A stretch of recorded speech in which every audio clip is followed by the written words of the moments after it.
Provinsi Jambi yang terletak di bagian tengah Pulau Sumatera memiliki luas wilayah 53.436,52 km persegi, terdiri dari 9 daerah kabupaten dan 2 kota.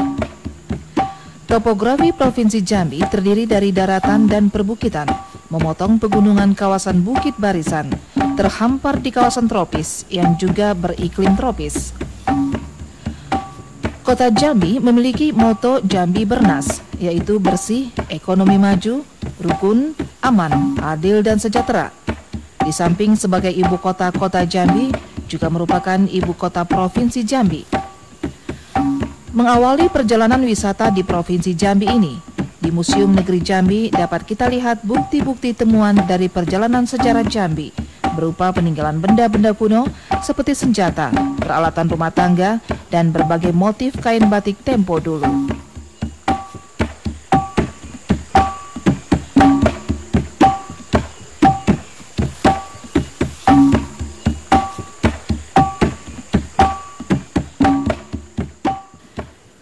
Di Desa Mudeng Laut, seberang kota, merupakan lokasi sentra-sentra kerajinan rakyat. Salah satunya adalah Sanggar Batik Selaras Pinang Masak, yang bangunannya mencerminkan arsitektur khas Jambi. Di sini kita dapat menyaksikan berbagai ragam dan corak batik Jambi yang terbuat dari sulaman benang emas serta songket bermotif ragam hias geometris yang naturalis. Di kawasan ini juga kita dapat mengenal adat istiadat dari keturunan suku Melayu.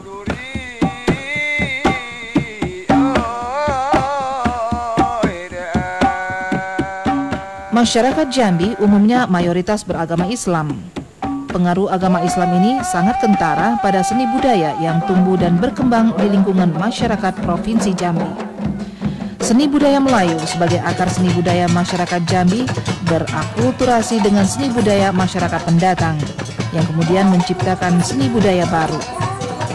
Akulturasi seni budaya dari berbagai unsur masyarakat dengan segala aktivitas dan pengaruhnya menjadikan perkembangan seni budaya lebih beragam dan dinamis sesuai dengan perkembangan daerah masing-masing. Tentu saja hal ini akan menambah kekayaan seni budaya masyarakat Jambi dan menjadikan daya tarik tersendiri bagi pengembangan pariwisata.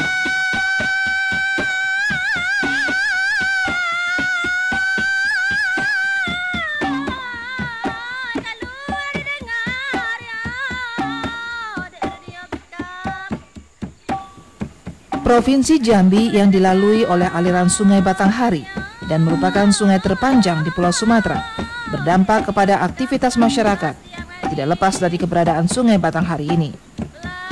Aktivitas masyarakat di sepanjang aliran Sungai Batanghari yang paling menonjol adalah sebagai sarana transportasi warga di antara kedua sisi Sungai Batanghari. Daerah aliran Sungai Batanghari sangat potensial untuk dikembangkan menjadi sarana wisata bagi masyarakat di Kota Jambi.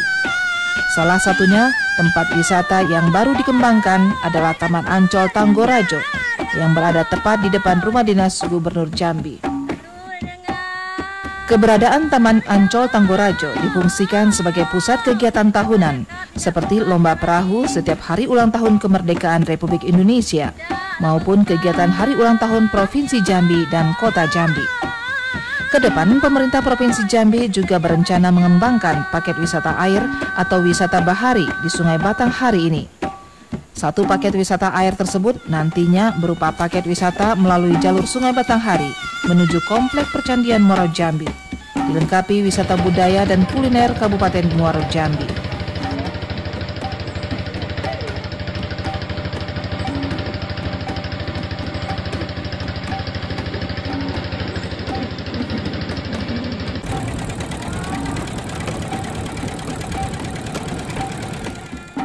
Upaya pemerintah Provinsi Jambi mengembangkan Taman Ancol Tanggorajo sebagai salah satu tujuan wisata adalah dengan membangun kios bagi ratusan pedagang makanan di sisi Sungai Batanghari sejak tahun 2003 lalu.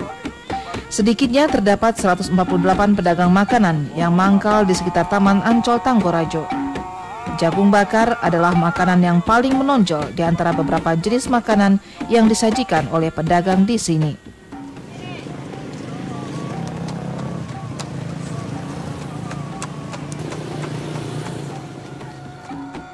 Selain Taman Ancol Tanggorajo, di kota Jambi juga terdapat Pusat Jajanan dan Selera atau Pujasera dan Pondok Kelapa yang berlokasi di kawasan Simpang Jelutung.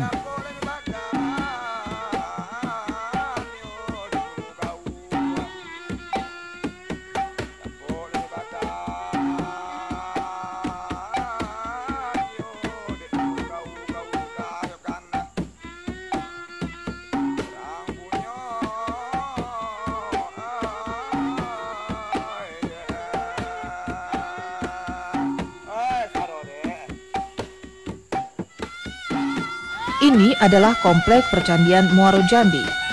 Di Komplek Percandian ini merupakan bukti peninggalan sejarah masa lampau.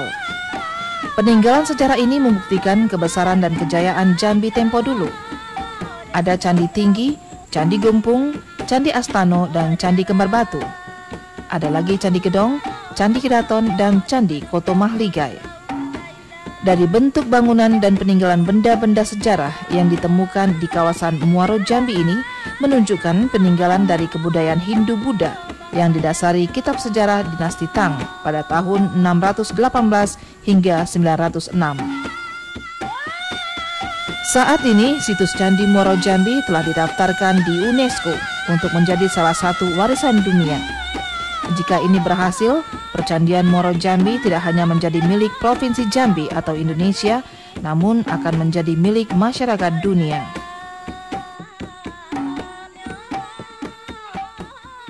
Bagus pertanyaannya, karena Jambi itu selain tadi kebudayaan yang itu, karena saya Dirjen Sejarah dan Purbakala, di sini ada harta yang nggak ada di tempat mana-mana.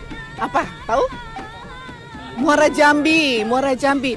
Muara Jambi itu panjangnya 7,5 kilometer.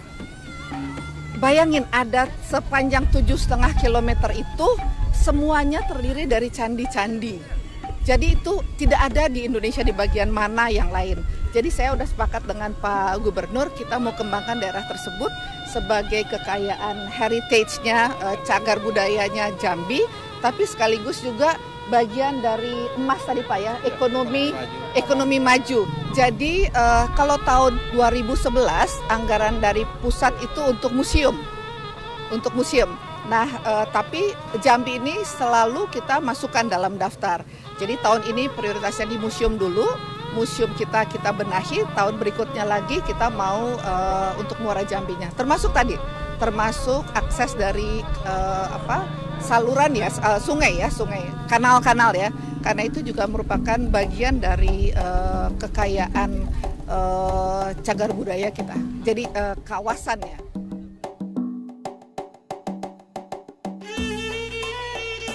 Komplek Percandian Muaro Jambi yang merupakan komplek percandian Buddha ini luasnya mencapai 2.612 hektar, terluas bentangan alamnya di Indonesia. Komplek candi ini diperkirakan berasal dari abad ke-7 hingga ke-13 Masehi.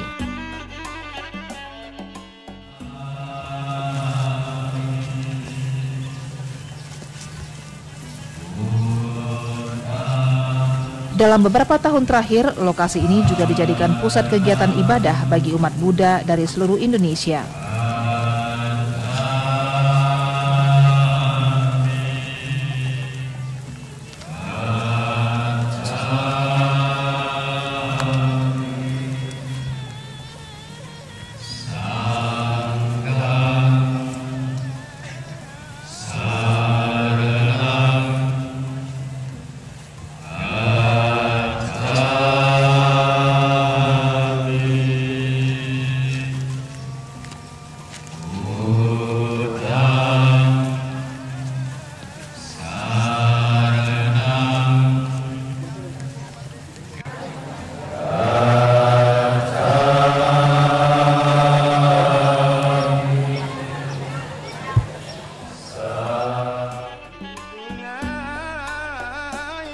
Pada bagian lain, pada kawasan percandian ini terdapat sebuah telaga.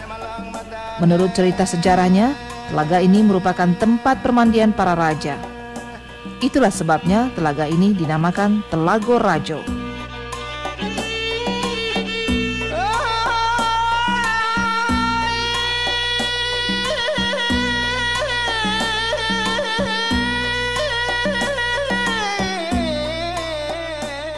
Kabupaten Batanghari ini memang tidak banyak memiliki objek wisata alam.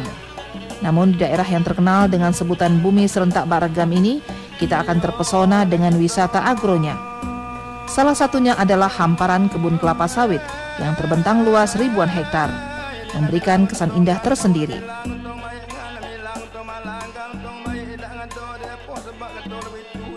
Tak hanya kebun kelapa sawit, kita juga dapat menyaksikan pohon karet yang berbaris rapi, hijau, teduh, menciptakan nuansa baru dan rasa damai.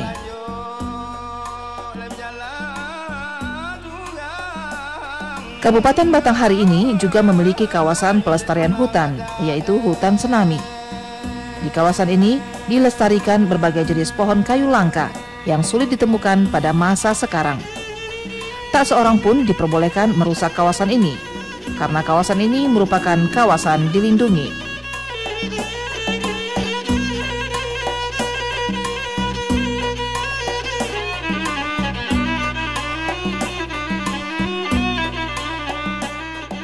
Bukit Bulan merupakan salah satu kawasan yang berada di Kecamatan Limun, Kabupaten Sarolangun, Provinsi Jambi. Nama Bukit Bulan merupakan nama bukit yang membentang di kawasan ini. Di sekitar kawasan Bukit Bulan terdapat 5 desa, yaitu Desa Berkul, Desa Mersin, Desa Meribu, Desa Lubuk Bedorong, serta Desa Napau Melintang. Sedikitnya terdapat 6.000 jiwa penduduk dari 5 desa yang berada di kawasan Bukit Bulan, dengan mata pencarian utama sebagai petani maupun berkebun karet. Untuk bisa sampai ke kawasan Bukit Bulan ditempuh dengan perjalanan darat dengan jarak tempuh sekitar 4 jam dari kota Sarolangun. Namun perjalanan menuju salah satu desa di kawasan Bukit Bulan akan semakin lama jika bertepatan musim hujan. Selain sebagai petani dan berkebun karet, masyarakat desa yang tinggal di kawasan Bukit Bulan ada juga yang memiliki pekerjaan sampingan sebagai pengumpul sarang burung walet. Kawasan perbukitan Bukit Bulan memiliki potensi sarang burung walet yang menjadi tambahan penghasilan bagi sebagian warga di 5 desa ini. Kali ini warga desa akan memanen sarang burung walet di salah satu goa di Desa Mersin. Biasanya warga memanen sarang burung walet 1 bulan 1 kali, dan goa yang akan dituju adalah Goa Ular. Untuk bisa sampai ke mulut Goa Ular ditempuh dengan perjalanan kaki 1 jam.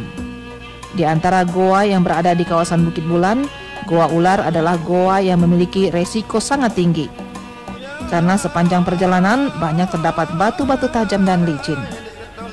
Menurut pengakuan warga setempat, di kawasan Bukit Bulan sedikitnya terdapat 1.000 goa dengan keunikan dan memiliki tingkat kesulitan yang berbeda.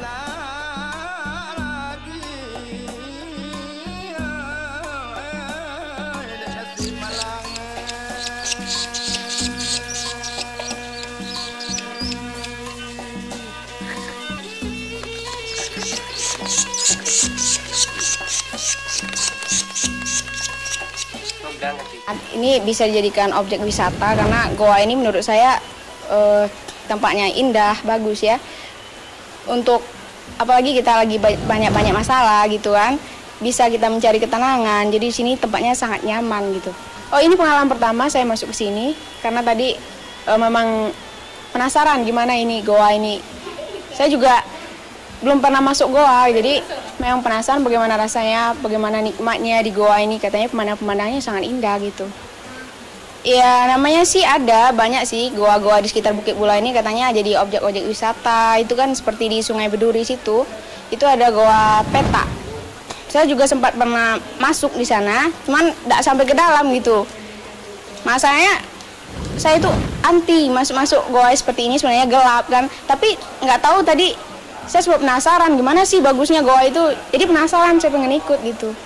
Saya berharap sangat itu pemerintah bisa berpartisipasi ya untuk menjadikan goa ini sebagai objek wisata, salah satunya di Bukit Bulan gitu. Jalan itu yang pertama ya, supaya lancarnya gitu. Kalau jalannya udah lancar, pastinya dari pengunjung-pengunjung dari luar daerah gitu kan, gampang masuk ke sini. Jadi bisa semakin ramai, semakin bagus, jadi dijadikan objek wisata di sini gitu.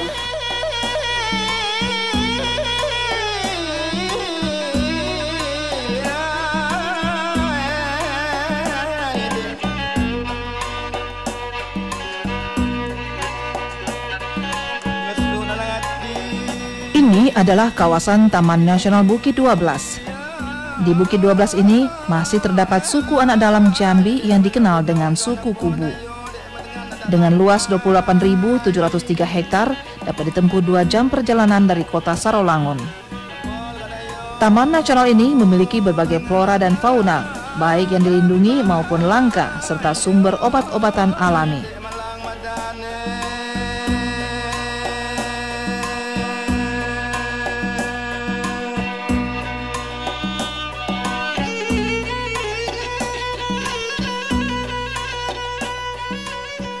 Melewati jalan lintas Sumatera, sampailah kita di Kabupaten Merangin dengan ibu kotanya Bangko. Kabupaten Merangin yang merupakan daerah perbukitan memiliki berbagai objek wisata alam, petualangan, dan wisata olahraga. Salah satunya kegiatan olahraga arung jeram. Lokasi olahraga air penuh tantangan dengan spesifikasi grade 3 yang membutuhkan skill khusus ini dapat diarungi dengan starting point dari Desa Markeh dan finish di sekitar Desa Biuku Tanjung dengan lama arung 4 hingga 5 jam.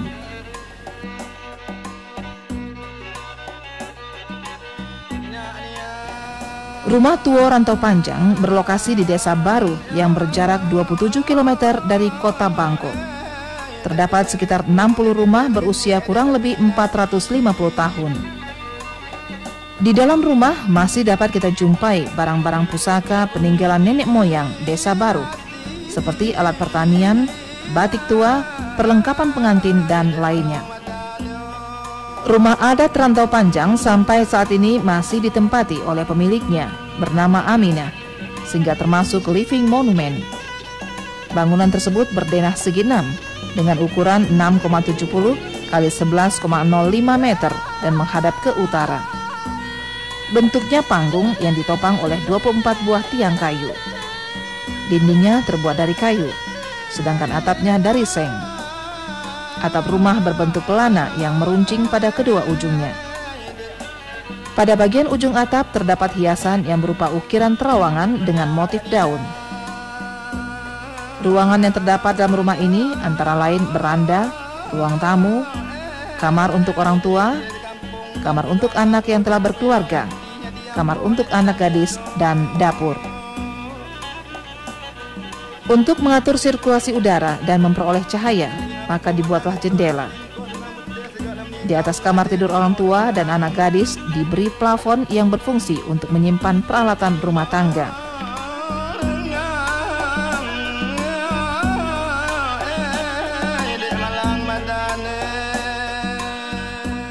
Keindahan dan kekayaan alam serta hasil karya manusia merupakan 2 jenis daya tarik bagi para wisatawan. Keindahan alam yang berupa pegunungan hijau, lembah, air terjun, dan sebagainya dapat kita jumpai di Kabupaten Kerinci.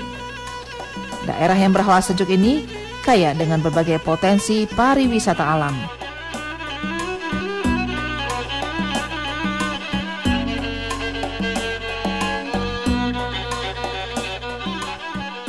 Bumi Sakti Alam Kerinci memang memiliki ciri khas tersendiri. Sebelum dimekarkan, kota Sungai Penuh dahulunya merupakan ibu kota Kabupaten Kerinci. Alamnya dikelilingi oleh barisan perbukitan dan pegunungan, sehingga jika dilihat dari atas menyerupai kuali yang berukuran besar. Di kota Sungai Penuh juga terdapat Bandara Depati Parbo.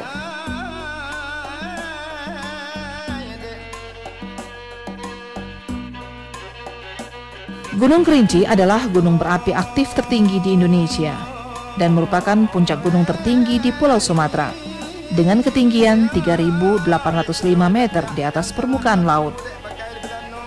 Jalur pendaki yang terdekat melalui Desa Kesiktuo, terletak 40 km dari kota Sungai Penuh.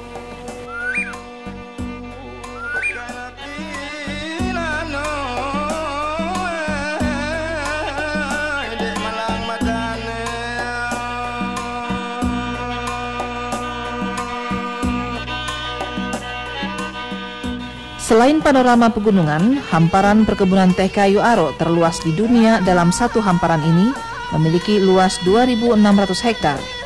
Ini semakin memperindah panorama alam di Gunung Kerinci.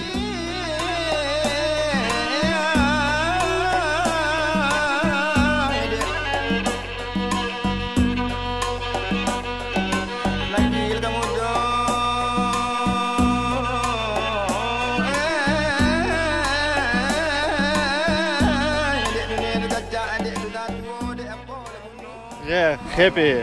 A very nice country. Yeah, thank you to come to our country. Uh-huh. And this is the most beautiful area in Jambi. Uh-huh. Your name is Vova. what? Vova. Marina. Marina. from Russia. Oh, Marina from Russia. Yeah, you want to Now we go to waterfall. Oh, waterfall. Ah. Yeah.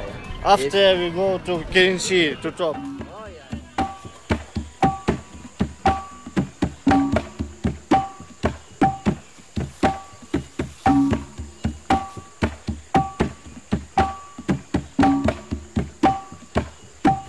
Sebuah danau yang sangat indah diapit oleh 7 puncak gunung.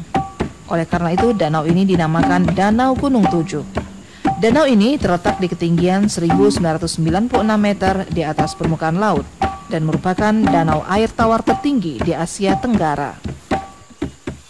Untuk sampai ke lokasi Danau Gunung 7 ini, kita memerlukan waktu 2,5 jam berjalan kaki dari desa Pelompek Kayu Aro. Kendati lokasi Danau Gunung 7 ini cukup sulit untuk dicapai, namun banyak wisatawan asing yang datang ke sini. Karena selain objeknya yang sangat indah, mereka juga sangat menyukai perjalanan yang penuh tantangan.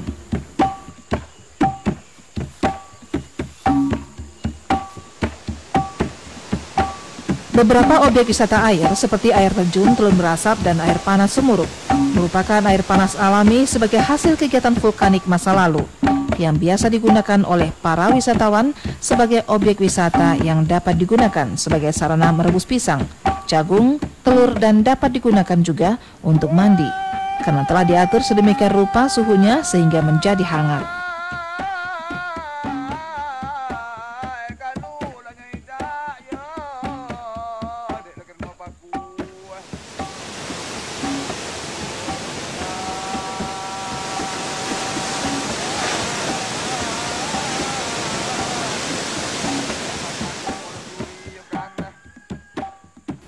Masjid Agung Pondok Tinggi terletak di tengah kota Sungai Penuh yang dibangun tahun 1874 oleh masyarakat Pondok Tinggi. Pada awal mulanya hanya berupa dinding yang terbuat dari bambu dan atap terbuat dari anyaman daun kelapa. Pada tahun 1890 direnovasi dengan dinding kayu ukiran yang bercorak Persia, Roman, Mesir, dan lokal Kerinci. Dibuat tanpa menggunakan paku. Bangunan masjid ini telah berumur hampir 1,5 abad. Keunikan masjid ini terletak pada bangunannya. Walaupun dibuat tanpa menggunakan paku, namun hingga kini Masjid Pondok Tinggi ini masih berfungsi dengan baik.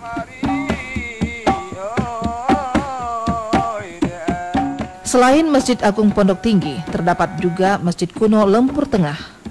Masjid ini terletak di Desa Lempur Tengah, Kecamatan Gunung Raya, Kabupaten Kerinci, yang dibangun pada abad ke-19 Masehi.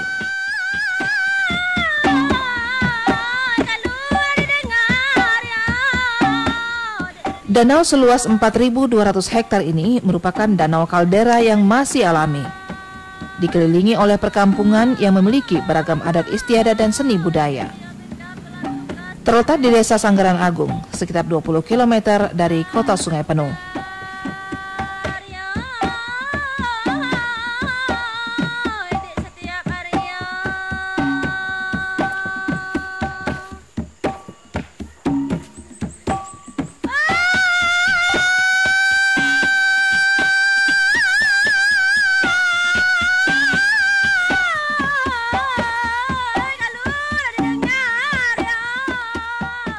Dalam beberapa tahun terakhir, di tepi Danau Kerinci ini selalu digelar Festival Masyarakat Peduli Danau Kerinci atau FMPDK. Festival Danau Kerinci yang digelar 1 kali dalam setahun ini menampilkan beragam atraksi seni dan budaya Kerinci. Di antaranya tari rentak kudo, tari asyik, dan lainnya yang sangat unik dan menarik.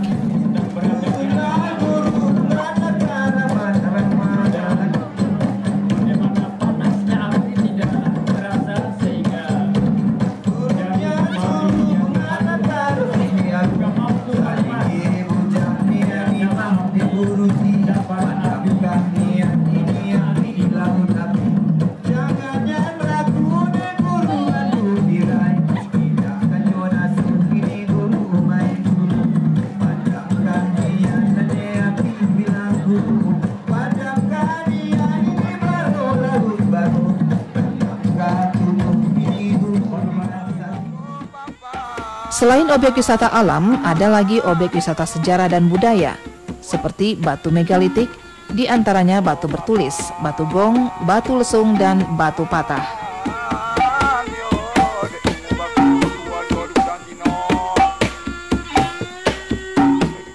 Ini adalah Danau Lingkat. Menurut cerita penduduk sekitar, di Danau Lingkat ini kita tidak boleh menggunakan perahu, tetapi hanya diperbolehkan menggunakan rakit bambu. Karena menggunakan perahu merupakan pantangan bagi Danau Lingkat ini. Apa sebabnya demikian? Hingga saat ini belum ada penelitian secara lisan ilmiah terhadap kebenaran cerita ini.